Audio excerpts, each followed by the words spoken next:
Backyard garden tour, Carolinian Forest, Cambridge, Ontario, hardiness zone 5B, November 2020. Yes, it's November. It's the time of year when the leaves are falling off the trees and blowing everywhere. And if you're an anal gardener like me, you want every leaf in its place. So you're out here with a leaf blower and a rake, and you're picking up one leaf at a time. And here they are in the ditch. And the city will pick these up, but they might wait another month or so, and then it'll be covered in snow, and then it'll be a real problem. So I might end up putting them all in bags myself. But I just want to show you some of the same sights that you've seen the other months. So ignore the leaves on my driveway, even though it might not bother you. I do love trees. But this is the weeping mulberry tree. I told you how this tree gets trimmed every fall. Gets like a brush cut.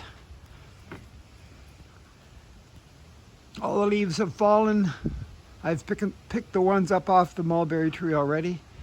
And it's now waiting for its winter sleep, and then in the spring it'll start to flourish again, and the branches will reach the ground with giant leaves. It's the mulberry tree. And I think I've mentioned this pine here before. This is a mugo pine, and it's only supposed to grow about 3 feet off the ground, but mine decided to go straight up. That could be because of the way I trimmed it. And my weeping white pine tree, it's got its fall babies on it, the cones. It looks like it's going to fall over, but that's the way it was supposed to be. And remember, pine trees in this part of the world are really good for your health. Just standing near them a few minutes every day, or put your lawn chair underneath it and sit here for an hour or so, and once a week, and that'll be great. And my larch tree, tamarack with the cones on it. Remember, it's a deciduous coniferous. It's going to shed most of its needles and stay bare for the winter, just like the maple tree, which is a deciduous tree that everybody knows about. Beautiful golden color. That's about 20 years worth of growth. It was just a baby when I put it there. One of my favorite all-time trees. And my lilac bush here, which of course lilacs bloom in the early spring, and it's going to be covered with Christmas decorations. I've already started to put the balls on it. So let's just go around the back here, and you'll notice that I do put some of my little ornaments away, but some of them stay out, like the dinosaurs, iguanas. And I will take my bird baths and turn them over and just put them face down. I don't want them to crack, and I really don't have to do much to them though. And the grasses, I've decided with the input from my wife that I'll leave them for the winter the way they are. Let the snow and ice freeze on the grasses and give it kind of an artistic twist to the yard. But in the early spring, I'll chop them down so that they're about a foot off the ground, and then they'll bloom again. Smoke bush.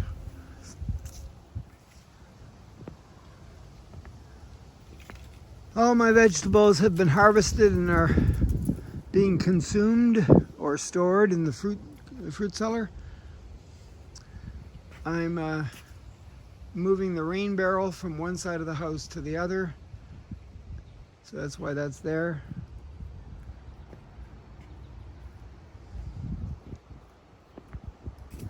Everything's going to sleep.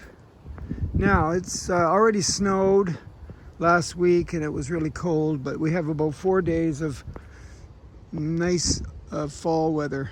And Twilamea is sitting on her chair. She loves to be in the yard when it's as beautiful out as it is today.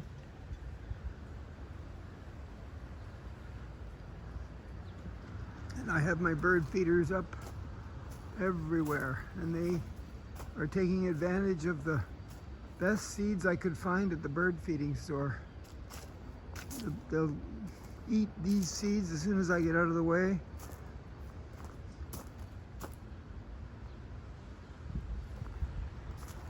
And then I'll refill them later on.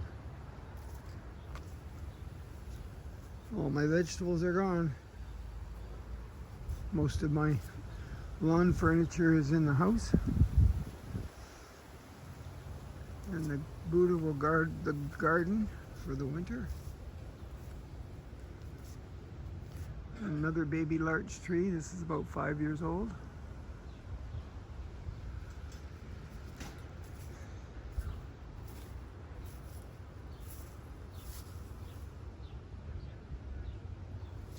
There's the compost down there.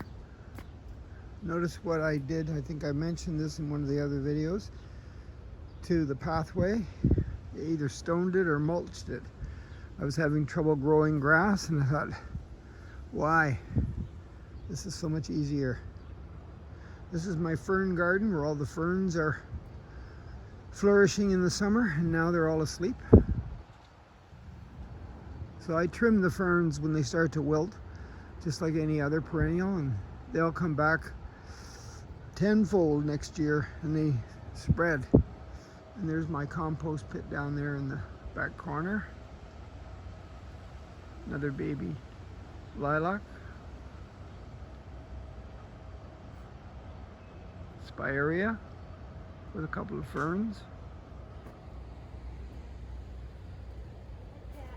The clothesline will be stored in the garage very soon.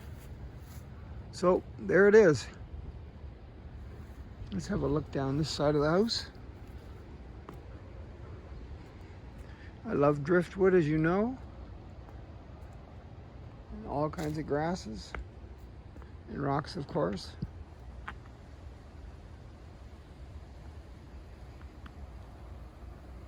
So the compost, if you haven't seen it, it's just an open pit. So no fat goes in there. Maybe the odd eggshell, but no meat, of course. And the local skunks and raccoons like to have a feast on that every night, because I'm always adding vegetable and fruit scraps to that. This is where the rain barrel used to be, but I'm changing the eaves troughs so that they go out the other side of the house.